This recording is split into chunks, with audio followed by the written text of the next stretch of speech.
Mimi naitwa mchungaji Dr. Titus Mkama, mchungaji kiongozi wa kanisa la TAG hapa Ilala Mission Center, Dar es Salaam. Marehemu mchungaji Dr. Emmanuel Lazaro, kwanza kabisa yeye ndiye ambaye aliyeniongoza mimi sala ya toba. Ndiye aliyeniongoza mimi sala ya toba, kwa maana hiyo ni kwamba huyu ni baba yangu wa kiroho. Niongoza sala ya toba, kaniwekea mikono, nikajazwa Roho Mtakatifu siku hiyo hiyo, na tangu wakati huo nikaendelea mbele mpaka sasa hivi, na amekuwa pia mlezi wangu wa karibu tangu nilipoanza huduma mwaka wa 73 hapa TAG Ilala. Amekuwa akija akinitembelea kuhubiri. Tulikuwa wakati huo darasani na alikuwa anakuja hapa na hubiri. Kwa hiyo akawa ni mzazi wa karibu kwangu kiroho. Pili, Mzee Lazaro ndiye ambaye aliyenipa scholarship, tafutia scholarship ya kwenda kusoma Marekani mwaka 80. Kwa hiyo nikawa Watanzania wa kwanza kwenda kusoma Marekani, lakini scholarship aliyotafutia ni marehemu Lazaro. Tatu, Mzee Lazaro ndiye aliyeniwekea mikono kwa mkurugenzi wa idara ya vijana, ambayo nimetumika kwa muda wa miaka 23. Kwa hiyo tokea hapo naweza kusema kwamba Mzee Lazaro katika utumishi alikuwa ni mtumishi ambaye kwanza hakuwa na upendeleo, na hakuwa mtumishi ambaye alikuwa na nia makuu. Mzee Lazaro alikuwa anaweza kula chakula chochote, alikuwa anaweza kulala mahali popote akikaribishwa kwenye huduma.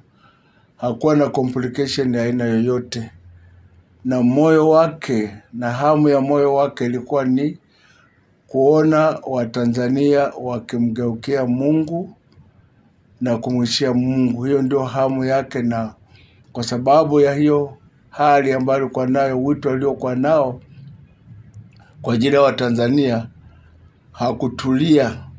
Alikuwa mtu wa kukimbizana huko na huko, kufanya mikutano ya uamsho, na mara nyingi akisimama kuhubiri anasema Yesu yu hai leo.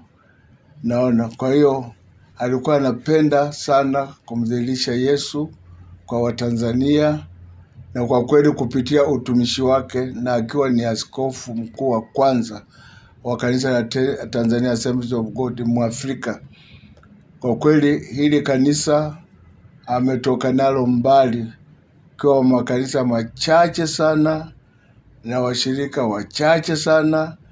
Nakumbuka saa zingine kwenye mkutano au conference za wachungaji utakuta tuko labda 50, unaona, lakini alituchukua hivyo hivyo na kutulea hivyo hivyo mpaka tukakua, mpaka tukaongezeka.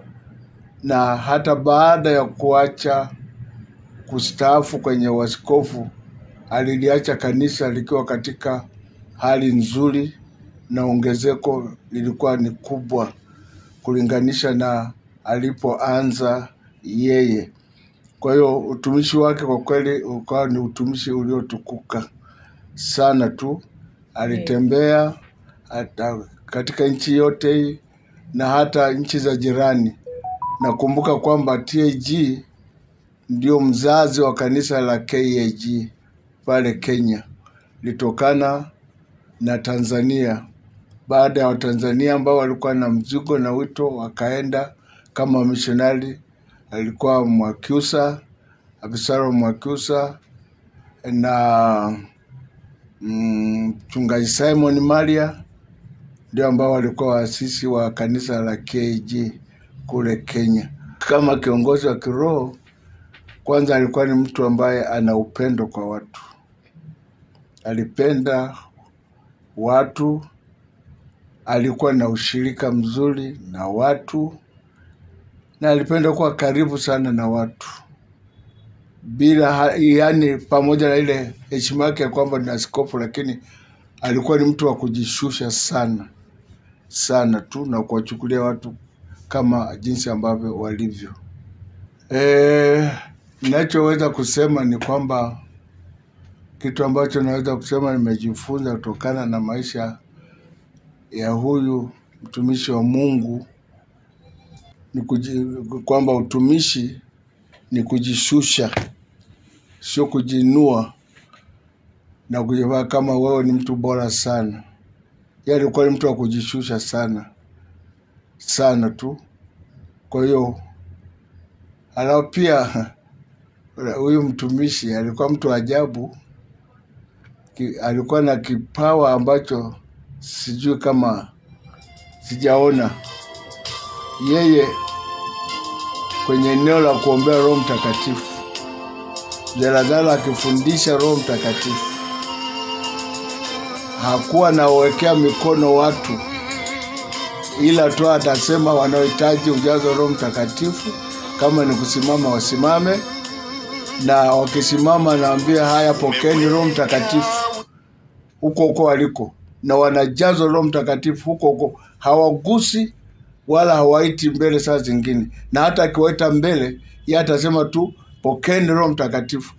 Nakumbuka safari moja alitutembelea wakati bado tuko hapo darasani, kwenye darasa hapo shule ya msingi Lala Boma, akafundisha. Tulikuwa tu kama 50 hivi wakati huo. Alipomaliza akasema wanaotaka ujazo Roho Mtakatifu wasimame. Wakasimama. Akasema mje hapa mbele. Akasema mnapotembea kutoka hapo mpaka hapo huo umeshajazwa Roho Mtakatifu. Na kwa kweli watu walipokea hapo kabla ya kufika hapa mbele. Na nakumbuka mama mmoja alijazwa Roho Mtakatifu, yeye akaanza kuwekea mikono watu wengine na hakuna mtu aliyemwambia. Lakini kwa kweli hicho alikuwa na kipaji cha tofauti sana kuhusu kuombea watu ujazo Roho Mtakatifu. Kwa kweli, pamoja na kwamba kifo hakizoeleki, lakini tukirudi katika ulimwengu wa roho, hatuna sababu ya kuhuzunika wala kufadhaika sana. Tunasema jina la Bwana litukuzwe kwa kumpumzisha mtumishi wake. Hatuna sababu ya kufadhaika, kwa sababu tumaini letu ni kwamba siku moja tutaonana na wote waliotutangulia katika Kristo Yesu. Kanisa lijipe moyo pia. Amewacha ni kama modo nzuri katika kanisa, jinsi ambavyo kanisa tunahitaji kukaa pamoja na Mungu, kutulia pamoja na Mungu, kumpenda Mungu, kumtumikia Mungu kwa moyo, kwa kujitoa, sio kwa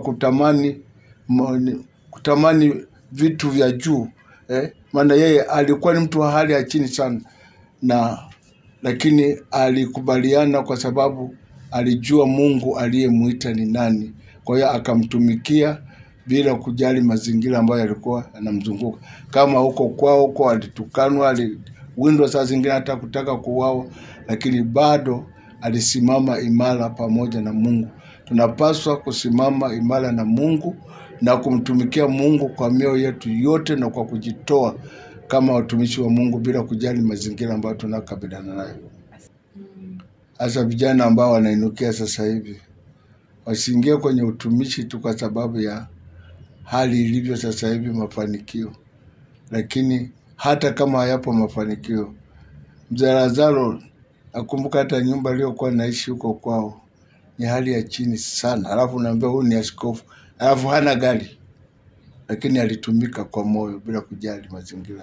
Katika uongozi wa Askofu Lazaro, kitu kikubwa ambacho unaweza kukizungumzia ni alikuwa askofu wa namna gani? Alikuwa askofu mwaminifu na mtendaji mzuri tu. Kwanza alikuwa askofu na mchungaji, lakini pia alikuwa ni mwinjilisti. Alikuwa anaenda huku na kule kuhubiri Injili wakati huo akiwa askofu mkuu. Ndivyo ninavyofahamu. Baada ya kusikia tu kifo cha Askofu Lazaro, kipi kimekukumbusha jambo kuhusiana na huyu mtu? Yule mzee kwa kifupi alikuwa na msimamo mzuri, hakuyumba.